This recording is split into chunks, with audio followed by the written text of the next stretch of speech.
Hey, welcome back to my channel and welcome to another Tales from the Salon hairstylist horror story video, TikTok addiction. But before we get started, please do not forget to like, subscribe, and share this video because we are on the road to 5,000 followers or subscribers and we are about halfway there. So help me by sharing because sharing is caring.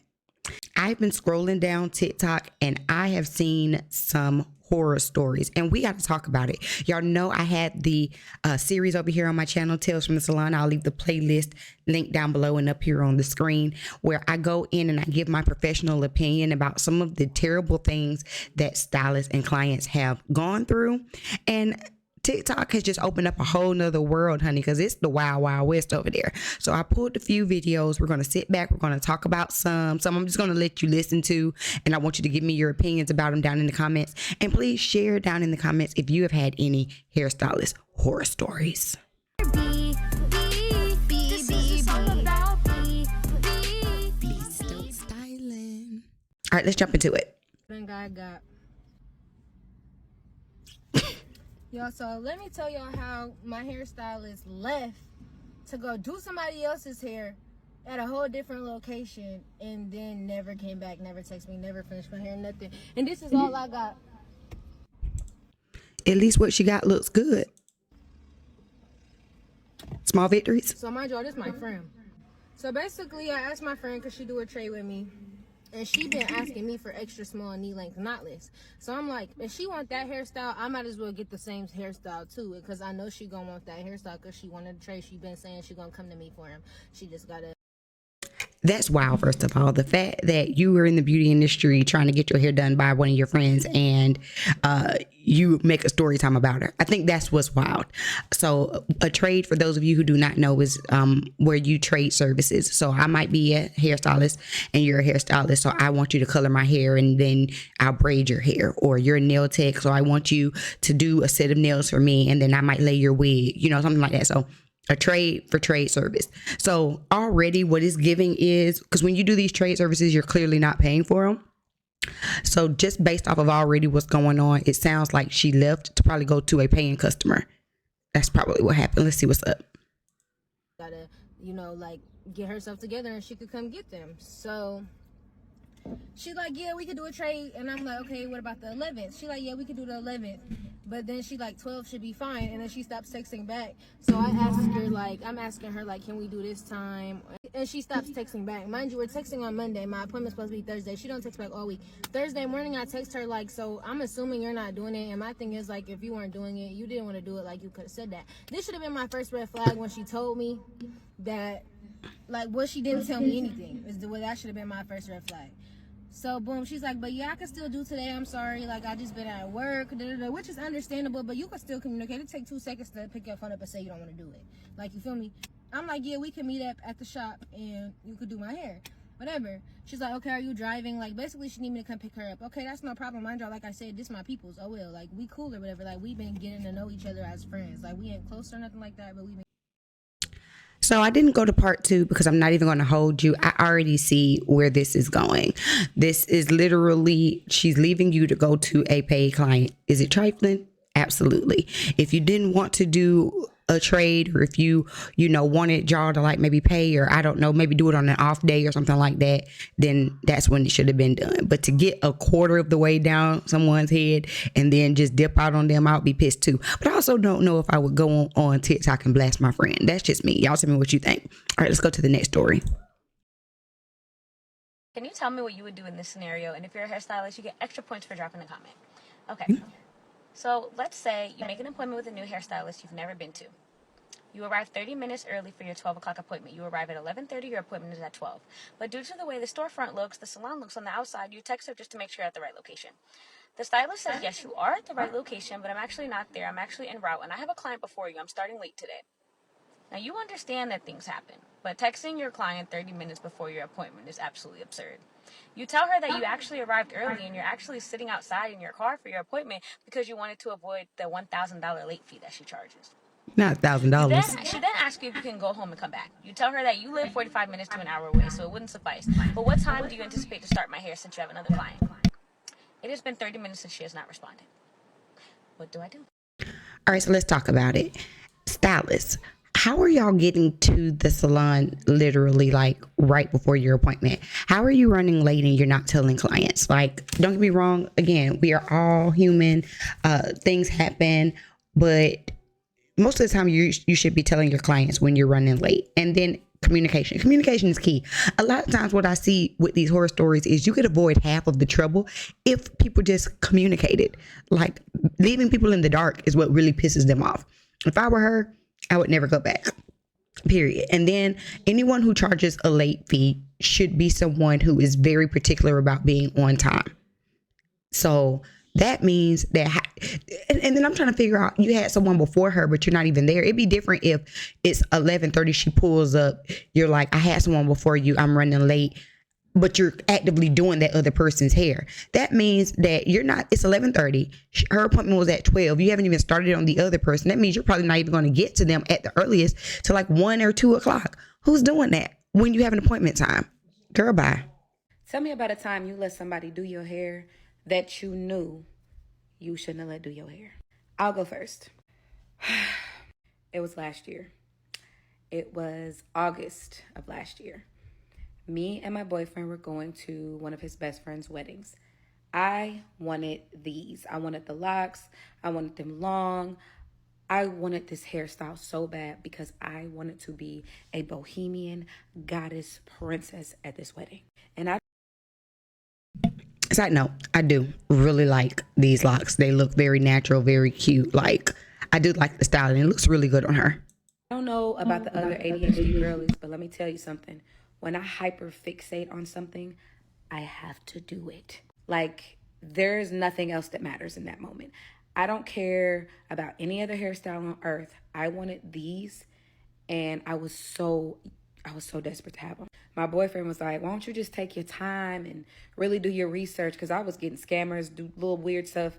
I just couldn't find the person. Everybody was on bullshit. And I should have listened to my boyfriend, but I didn't because I was too impatient. And I wanted my hair done, and I wanted it done now. So I finally come across this girl. And I gotta admit, there were some red flags, but I chose to ignore them because I wanted my hair done, and I didn't care. In my mind, it's just like, nobody's going to mess it up. This is easy. Okay. So she had one, maybe 2 pictures of like these. Hers were all red. And they weren't bohemian, but they were just really neat, long, locks. I wanted them. And I was like, okay, like, she can do them. I mean, that's the picture, right?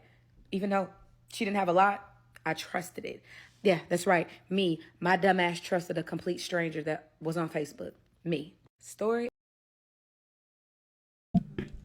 Well, I will say that if you do see a picture of someone's work, you assume that it's their work. You assume, like, of course, I've given y'all tricks on how to make sure that you're not like seeing someone who's stolen pictures. Check the background, make sure there are no watermarks, those type of things.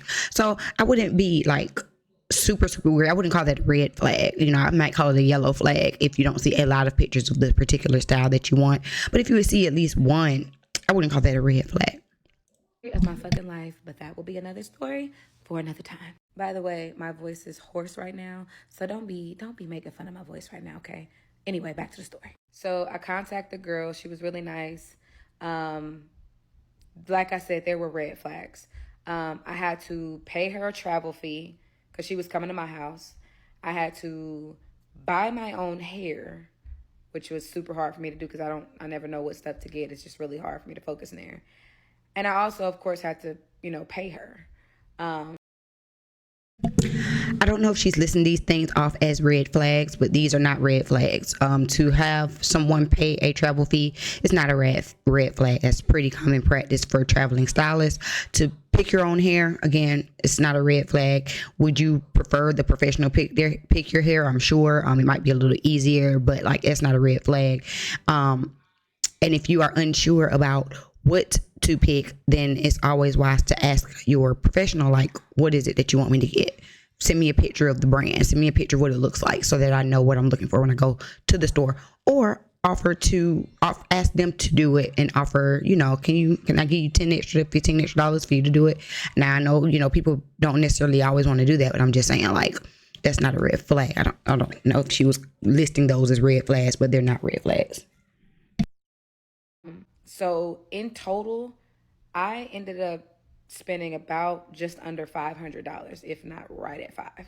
Yeah, you heard it right. So at this point, I had only sent the money for the hair and the travel fee, right? Cool. She ain't said nothing about nothing. Just make sure you send this. Cool. We booked, you good. So she'll be here like the next day, right? Cool. Next day comes, no, actually, this was all in the same day. Sorry, this was all in the same day. So that morning, I had sent her the money and she went to go get the hair. She even FaceTimed me. That made me really trust her. I was like, oh, she's FaceTiming me. Like, cool, you know, she's really in the hair store. Everything will be fine. It'll be fine. So she gets the hair, blah, blah, blah. Then it's like, okay, I'm on my way. Bet. Now, usually, most hairstylists that I know, and y'all could tell me in the comments, they never do what I'm about to tell you next. So she finally is outside of my apartment, right? Up until this point, I sent her the money for the traveling and the hair. Everything's fine. You know, usually you're going to send them the money, the rest of their money, you know, when you're done with the hairstyle. Cool.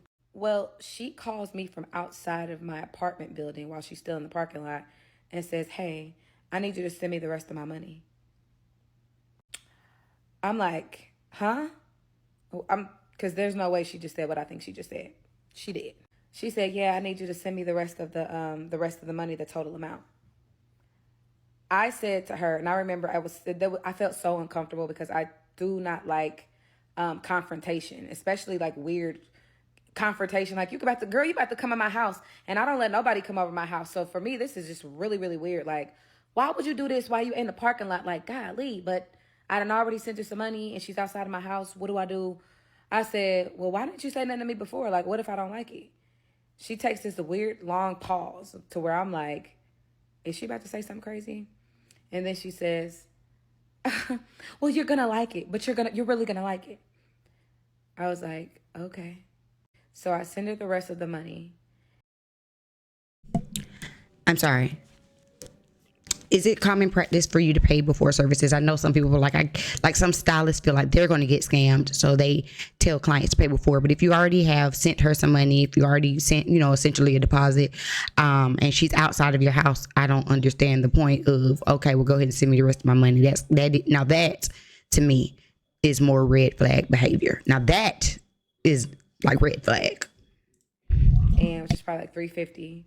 And next thing you know, she knocks at my door. Now she's at the door. Cool. Conversation is cool. I really don't really like talking during getting my hair done or lashes done, but I waited a long time to pee. And so literally, I think she had maybe like 3 more left. So this is how long I had been sitting there. It was a couple, you know, it didn't take too long, but it was like a couple hours. So it's pretty much done. So now I got to go pee where there's a mirror. And I'm about to see what my hair looks like. You guys, after I peed and I looked in the mirror, I could have cried. I actually think there was a tear that came down. Let me show you guys what I look like. Show me. Warning, I look like Cynthia from Rugrats.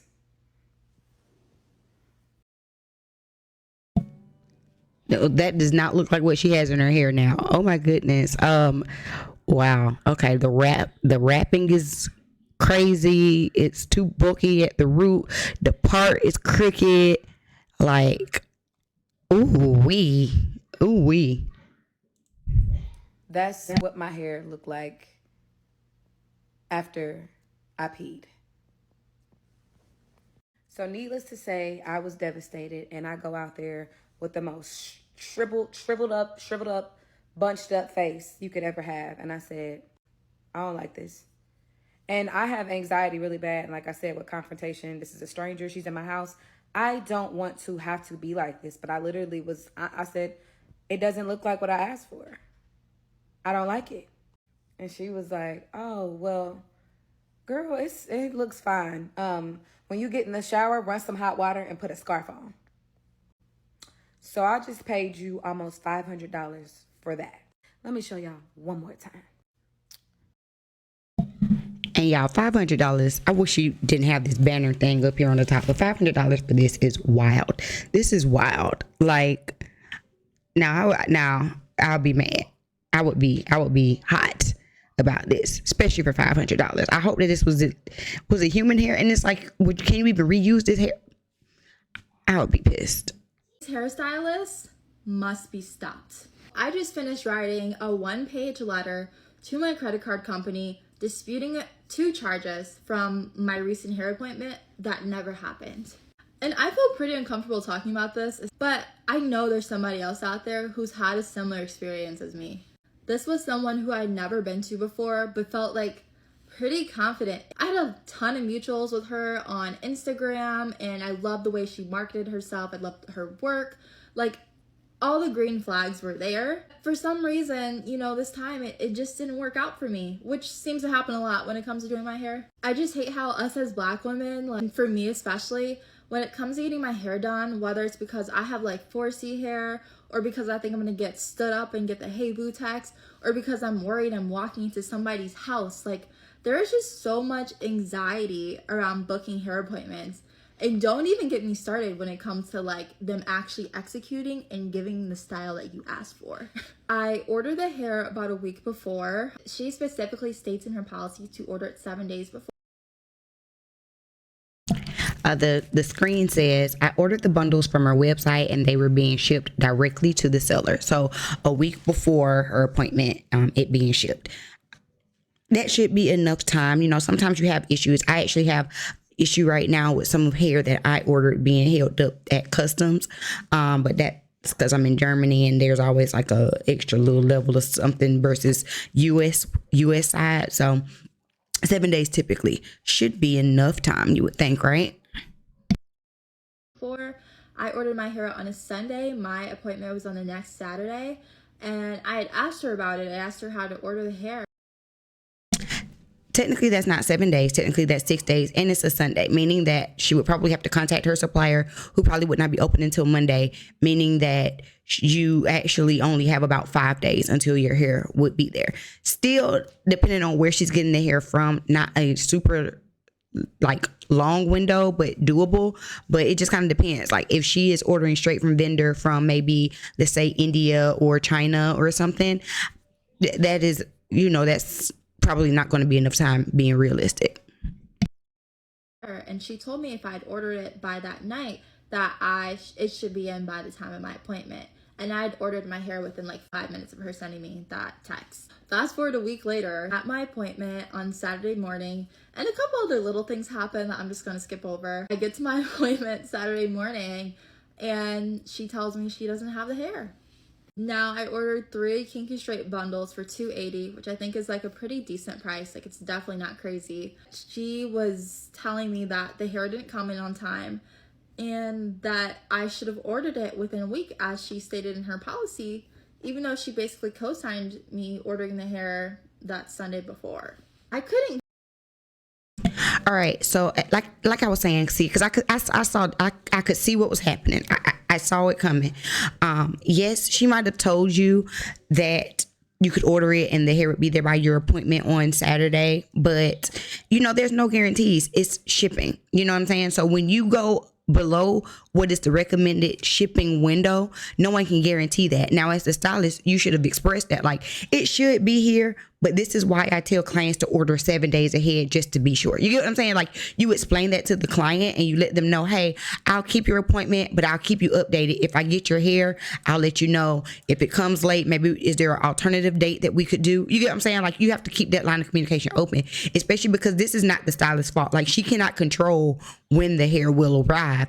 But like I was saying earlier, you can control like what your communication with your client. Get a text or a call or DM before showing up for my appointment that my hair wasn't there. Don't get me wrong, you guys, like, the vibes weren't bad at all. Like, we kept it cute. It was super respectful. But it was disappointing for me. Like, I was like, I just got that feeling like, oh, not again. So I did ask her for my money when I was there. I asked her if she could refund me the money for the bundles, to which she said, I didn't even ask for the deposit back, just the bundles. Okay, so that's reasonable. You didn't receive the hair. She'll still have the hair, which means she can still sell the hair, and she can even sell it on hand, you know, which might even mean she could, like, if she sold it for $280, you could probably sell it for $300 since you have it on hand. You know what I'm saying? Like, kind of, I mean, business wise, honestly, that's what I would think. So I don't Okay, nothing unreasonable here. She said no, because it's in her policy that she gives no refunds. And she did offer me to reschedule, and she offered to do another service. I think she offered to do like stitch braids or silk press, but that's not what I booked, and that's not what I was interested in. I couldn't reschedule because I was leaving for a work trip like for an entire week that following Monday. So I couldn't reschedule. Initially, I was just gonna take the L and, you know what, like just pick up the hair later and have somebody else install it. But then I was like, no, I'm gonna stand up for myself. So I reached out to my credit card company and I disputed the charges. And the caption on here says she actually felt really bad about disputing the charges. We're going to talk about this. We're going to talk about this one. Let's finish hearing how the story goes. Yep. And I contemplated just like reaching out to her again and just asking her if she would just like, you know, give me my money back. I literally showed up for her to give me a sew-in when she didn't even have the hair. She didn't even have the courtesy to let me know beforehand.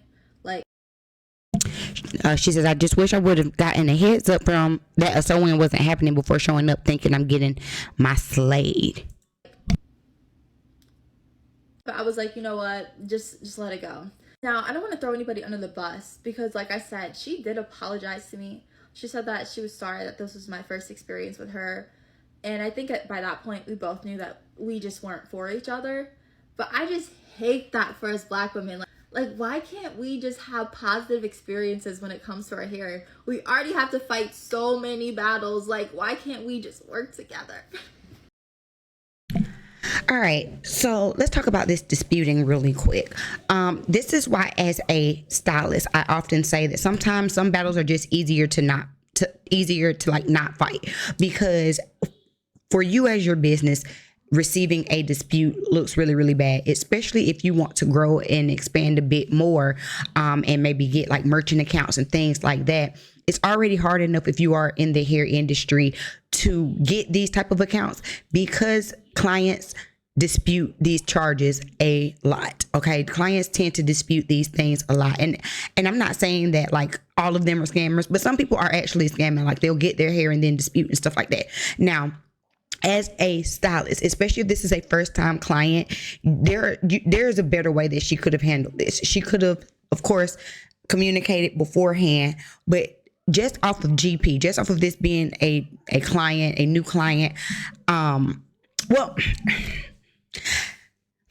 you know what? But as I'm thinking about it, if she paid, let's say she paid the $280 for these bundles, which means that the stylist probably paid at least $150 to receive the hair, if not more than that. So she probably didn't actually have the funds available to give her a refund. That could be a possibility. Like, she spent that to get the hair, which means that like now she's going to be in the hole almost $300 just so that she can get a refund until that hair can get sold. So wow, if I would have had, so I'm just trying to think of it as a stylist. Okay, so thinking of it like that as a stylist and thinking that she probably, one, didn't have that like liquid income. Let's just assume that she didn't have the liquid income to give a refund, because I truly believe that most times, especially if she said that she was nice and things like that, sometimes it's just easier to pay the client back their money and take the L initially, just so that you can, like, to save the reputation of your company. That's how I do most times. Like, but let's say she's already bought the hair, it's en route. Just, I would say a way that could have mitigated this is, yes, okay, so we know that she was not able to reschedule for that upcoming week because she was going to be out of town, but offer her a complimentary, throw in something. You get what I'm saying? I am so sorry. This is I understand you're going to be gone for a week, but the bundles are coming. When they do come, I can give you this style, and I tell you what, I will take X amount of dollars off of your service for that time because of the inconvenience. This was your first time with me. I don't want this to be, you know, what you think my business is. I really would love to, get to know you, get to service you as a client. I apologize. You get what I'm saying? Those type of things make the client feel like, okay, well, this was out of her control. Maybe I will still give her another chance. You get what I'm saying? Also, though, with this particular client, I don't think that it's fair to automatically dispute if the hair was coming and she could still give you the hair. You get what I'm saying? Like, I would not have disputed within like a couple of days and, you know, she gotten the hair. You could have at least waited until you gotten back and then see if you could pick up the hair. If it wasn't there by then dispute it, because that does really suck. And I get, as a client, you wanted your hair done, you want, you know, your service, but at the same time, this was really sticky, you guys. I see it from both perspectives, and I've given how I would handle things differently. Y'all tell me what you think down below.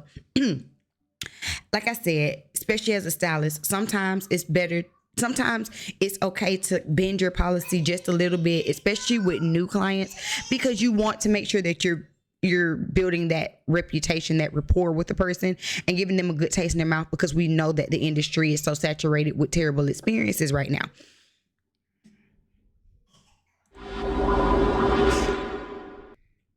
Like, I have an example for you guys.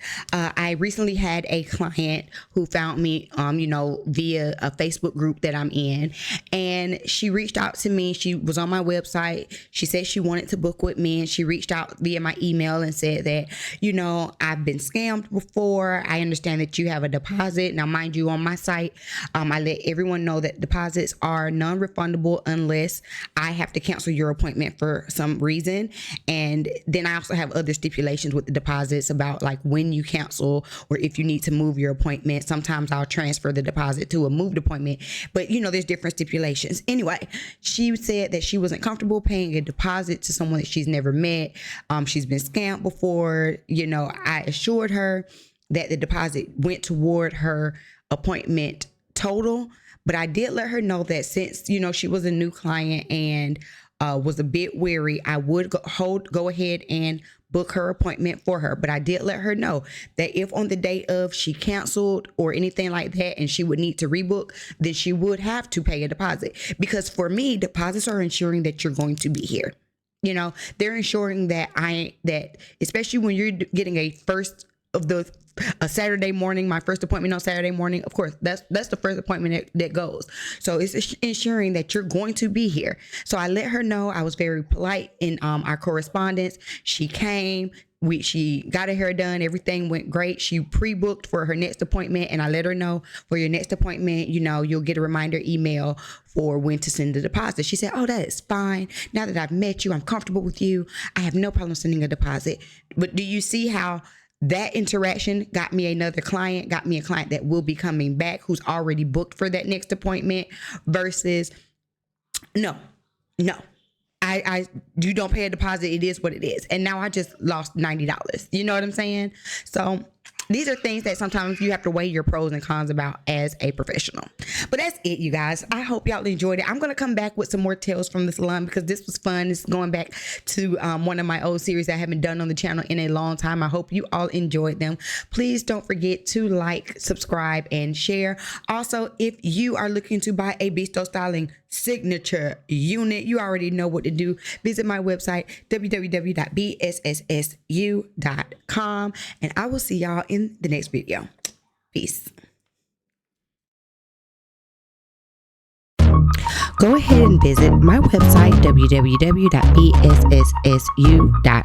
if you want to learn more about all that's happening over here at Besto Styling, from our custom wigs to our custom merch. You do not want to miss it, or grab your free gift. Also, please don't forget to join my Go Without Glue course, where I teach women suffering from alopecia how to choose, install, and maintain their wigs without glue and with ease. To everyone else, don't forget to follow me on all socials, links in the D box. I'll see y'all in the next video. Peace.